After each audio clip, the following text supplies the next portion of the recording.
6 na lunas para sa high blood, diabetes at sakit sa puso. Pag gagawin nyo tong 6 na to, sigurado gagaling po kayo. Okay? Number 1, ang kodigo natin, SEXHDL, SEXHDL. Ano yung S? S is smoking. Dapat tigil talaga yung sigarilyo. Kasi pag naninigarilyo tayo, tumataas yung blood pressure. Sa diabetes, yung mga ugat kikipot.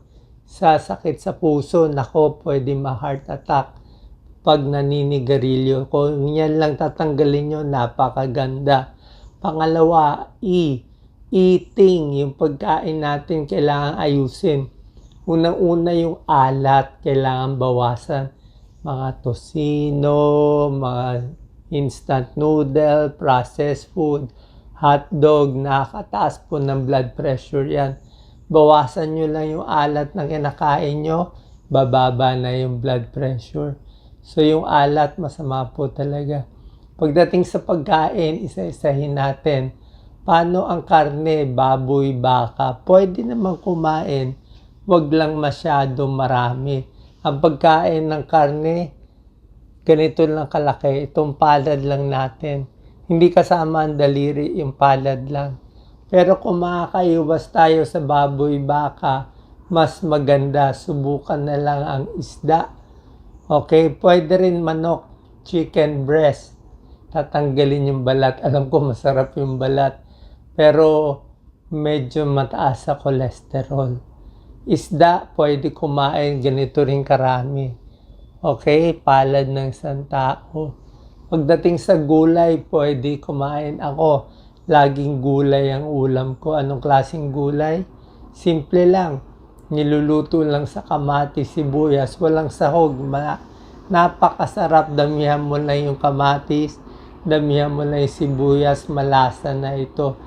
Iniikot-ikot ko to. Merong broccoli, okay, ampalaya, upo, sayote. Mga favorite ko yan sa mga gulay natin. So eating, kailangan baguhin. Pagdating din sa pagkain, kailangan din magpapapayat tayo. Pag bumaba ang timbang natin ng 10 pounds, 10 pounds, yung blood pressure natin bababa ng 10 points. Kasama yan. Pag tumaba naman tayo ng 10 pounds, tataas yung blood pressure natin ng 10 points. Ito tatlong sakit kasi magkakasama to. Pag may high blood, may diabetes, may sakit sa puso, magkakasama yan. Magkakapatid yan, tawag dyan, metabolic syndrome. Okay, may isang kasama pa dyan mataas na cholesterol. Pero pag sinunod nyo itong tips natin na SEXHDL, yan ang kodigo natin, malulunasan. So sa pagkain, alam nyo na, dapat konti lang, sapat lang. Huwag din masyado mamantika at matataba. Pag matatabang pagkain, syempre alam natin, nagbabara yung ugat sa puso. Pagdating sa X, ano yung X? Exercise. Kailangan maglakad-lakad sa isang araw. Kumakalakad tayo at least 30 minutes, pwede na yan. Lakad-lakad, pwede rin umakyat ng hagdanan. 1-2 palapag, makakatulong yan. Para pumayat tayo, para gumanda circulation, gumanda yung daloy ng dugo. Ano naman yung HDL? Ito, gamutan na to. Siyempre, bukod dito sa lifestyle remedy na tinuturo ko, isa pala nakalimutan ko, bawas sa stress. Pag sobrang stress, tataas ang blood pressure. Sobrang stress, kumikipot yung puso. Dapat din sapat sa tulog, relax. Matulog tayo ng 7 to 8 hours a day, napakalaking tulong. Pagdating dito naman, kailangan din natin ng gamutan. Kailan tayo magagamutan? Tuturo ko sa inyo, HDL. Number 1, H, high blood. Okay? Yung high blood, itong home remedies na tinuturo ko sa inyo, makakababa na yan ng blood pressure.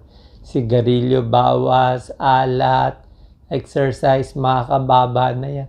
Pero kung ang blood pressure nyo lampas pa rin sa 140/90.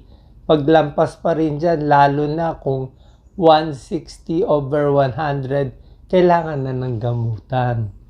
Okay, sasabihin ko na yung mga gamot na binibigay. Ang usong-uso, amlodipine. Amlodipine, napakabisa po ng amlodipine. Pwede yan sa mataas na blood pressure, 160/100. Amlodipine, 5 mg, araw-araw, malaking tulong. Pag hindi nakuha ng 5 mg, pwede pa umabot ng 10 mg, may tulong yan. Hanggang 10 mg ang pinakamataas. Pag hindi pa rin makuha, pwede dagdagan ng losartan. Itong mga sartans, losartan, valsartan, irbesartan, may tulong pa rin yan. Meron ding mga beta blockers, metoprolol, may tulong din. Pero medyo mahinang gamot na yung metoprolol. So, gamutin ang high blood para bumaba sa 120/80. Pag bumaba na yung blood pressure nyo, hindi ibig sabihin titigil na yung gamot. Ibig sabihin, epektibo yung gamot, tuloy-tuloy pa rin. Kasi pag tinanggal nyo yung gamot niyo, tataas ulit yung blood pressure. Diba? So, hintayin natin, pumayat kayo, nagbago yung pamumuhay. Pag bumaba na talaga yung blood pressure, doon lang natin titigil yung gamot. Diabetes, gagamutin ng diabetes. Gaano kataas na blood sugar? Pag 140 na pataas, mataas na talaga yan. Ang limit ng blood sugar, mga 105 lang. Pag lumampas na kayo ng 140, kailangan na ng gamutan ng doktor. Papatingin tayo sa endocrinologist para sa diabetes. Nagbibigay ng metformin, diamicron, mga Januvia. Yan ang binibigay na gamot sa diabetes. Kailangan po ng gamot basta mataas na yung blood sugar. Okay? Nakakasira yung diabetes sa buong katawan. Ang komplikasyon ng diabetes, buong katawan. Mata, kidneys, puso, ugat, lahat yan tinatamaan ng diabetes. So, sex HDL, sa L tayo, L is lipidemia. Ang ibig sabihin ng hyperlipidemia, mataas ang kolesterol.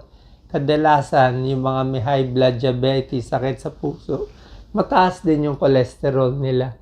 So, pag mataas ang kolesterol nyo, lampas 200, lampas 240. Pag 240 ang kolesterol nyo, pwede pa i-jeta-jeta yan, di ba? Kaya pa sa diet, bawas sa matataba.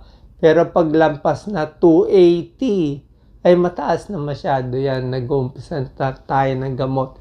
Actually, sa 240, nag-uumpisa na ako ng gamot. Ano yung binibigay? Very easy. Simvastatin, atorvastatin. Ano dito ang malakas? Malakas yung atorvastatin. 10 mg every day sa gabi binibigay. So kung meron kayong high blood, diabetes, sakit sa puso, huwag matakot, sundin lang itong mga tips ko. Siguradong gagaling po kayo. At syempre, magpapa-check up sa inyong doktor. Salamat po.